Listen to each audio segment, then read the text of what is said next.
नुकसान भरपाई आमच्या हक्काची. कोरोनाचा फेरविचार अजिबात करायचा नाही या मताचा मी आहे. विधानसभेचं अधिवेशन चालू आहे, पण या अधिवेशनामध्ये दोन पक्षाच्या आणि मंत्र्यांच्या गँगवॉर बद्दल चर्चा होते. त्यासाठी सभागृह तटून होतं. कोण कुठला तो खरात खराताच्या मुद्द्यावर आवाज उठतो.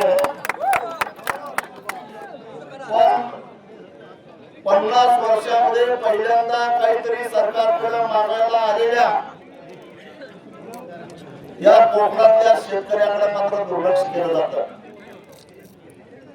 एवढंच नव्हे तर या आंदोलनाला एक प्रकारे वाहतूक वळवणे याचा अर्थ तुम्हाला अद्दल घडवण्यासाठीच ही वाहतूक वळवली असं म्हटलं तर काही चुकीचं ठरणार नाही. म्हणजे उन्हात दिवसभर करतो मला इथं आम्ही आमची सोय बघितलेली आहे. पण प्रशासनाला हे माहिती नाही, अरे छत्रपती शिवाजी महाराजांची आवड आहे.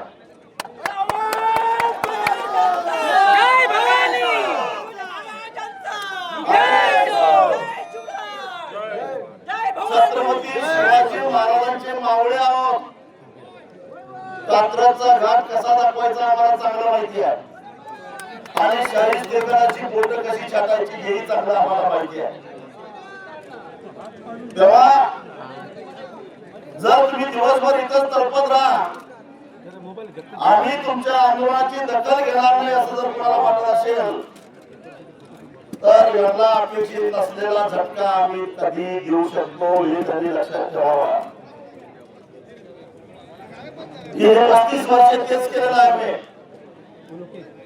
आम्हाला गैर धरू नका. आणि त्यामुळं मला माहित आहे की सगळ्या वाटा या नदीला जवळ मिळतात, सगळे ओव्हळ नदीला जवळ मिळतात. मग नदी अडवली तर मग काय करणार आहे? आणि एक लक्षात ठेवा, हे झाल्यानंतर संपलेलं नाही. एक दिवस या मुख्यमंत्र्यांच्या घरावर धडक दिल्याशिवाय सोडणार नाही हेही लक्षात ठेवा. त्यामुळे कुठं कुठं अडकणार आहे, कुठं कुठं अडकवणार आहात. तेव्हा माझी तुम्हाला विनंती आहे, तुम्ही उन्हात एवढा वेळ बसलेला आहात,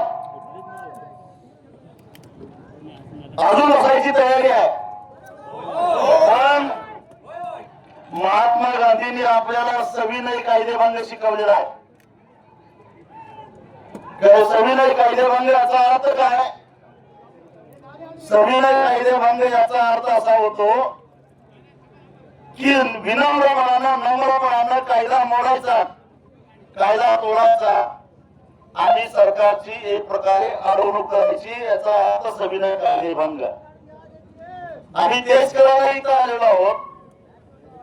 तेव्हा सरकारची अडवणूक होणार नसेल तर कुठे अडवणूक होणार आहे हे तुम्हाला माहिती आहे. आता जर का उन्हाळ्यामध्ये आपण इथं एकत्र बसत असलो तर उन्हामध्ये 5-6 किलोमीटर चालायला तुम्हाला काय अवघड आहे का? राजू शेट्टी तुम आगे बढ़ो, हम तुम्हारे साथ हैं. राजू शेट्टी तुम आगे बढ़ो, हम तुम्हारे साथ हैं. मग आपण चालत चालत दक्षिणेच्या दिशेनं अशा पद्धतीने जाऊ जिथं बायपास यांना काढता येणार नाही. असं करूया आणि तिथं गेल्यानंतर आपण आंदोलन चालू करू आणि पुढे काय करायचं ते तिथे गेल्यावर करू. राजू शेट्टी तुम आगे बढ़ो. सगळ्यांनी गाड्या इथंच ठेवा. गाडीला ड्रायव्हरला दिल्यानंतर घेऊन यायला सांगा. आपण सगळ्यांनी चालत जायचं. चालायला जमणार आहे का नाही? सगळ्यांनी माझ्या सकट सगळ्यांनी चालत त्या दिशेनं जायचं आणि तिथं गेल्यानंतर तिथं आम्ही जी काही जागा सांगू जिथं रस्ता आणेल त्या ठिकाणी बसायचं आणि मग सरकारची काय भूमिका येते त्याच्यावर पुढच्या आंदोलनाची दिशा आपल्याला ठरवायची आहे.